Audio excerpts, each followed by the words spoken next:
बिहारी लाल जी की जय। आज की कहानी का शीर्षक है बिहारी जी के लड्डू। बहुत समय पहले की बात है। वृंदावन में श्री बांके बिहारी जी के मंदिर में रोज पुजारी जी बड़े भाव से सेवा करते थे। वे रोज बिहारी जी की आरती करते, भोग लगाते और उन्हें शयन कराते और रोज 4 लड्डू भगवान के बिस्तर के पास रखते थे। उनका यह भाव था कि बिहारी जी को यदि रात में भूख लगती है तो वे उठकर खा लेंगे, और जब वे अपनी सुबह मंदिर के पट खोलते थे तो भगवान के बिस्तर पर प्रसाद बिखरा मिलता था। इसी भाव से वे रोज ऐसा करते थे। एक दिन बिहारी जी को शयन कराने के बाद वे 4 लड्डू रखना भूल गए। उन्होंने पट बंद किए और चले गए। रात में करीब 1-2 बजे जिस दुकान से वे बूंदी के लड्डू आते थे, उन बाबा की दुकान खुली थी।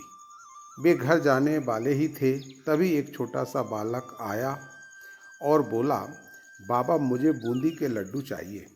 बाबा ने कहा, लाला लड्डू तो सारे खत्म हो गए, अब तो मैं दुकान बंद करने जा रहा हूँ। वह बोला, आप अंदर जाकर देखो, आपके पास 4 लड्डू रखे हैं। उसके हट करने पर बाबा ने अंदर जाकर देखा तो उन्हें 4 लड्डू मिल गए, क्योंकि वे आज मंदिर नहीं गए थे। बाबा ने पैसा देने को बालक ने कहा, मेरे पास पैसे तो नहीं हैं, और तुरंत अपने हाथ से सोने का कंगन उतारा और बाबा को देने लगे। तो बाबा ने कहा, लाला पैसे नहीं हैं तो रहने दो, कल अपने बाबा से कह देना मैं उनसे ले लूँगा। पर बालक नहीं माना और कंगन दुकान में फेंककर भाग गया। जब सुबह पुजारी जी ने पट खोला तो उन्होंने देखा कि बिहारी जी के हाथ में कंगन नहीं है।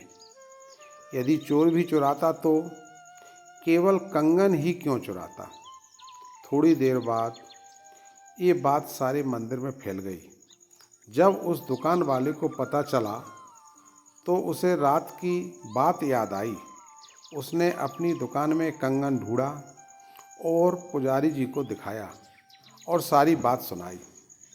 तब पुजारी जी को याद आया कि रात में मैं लड्डू रखना ही भूल गया था, इसलिए बिहारी जी स्वयं लड्डू लेने गए थे।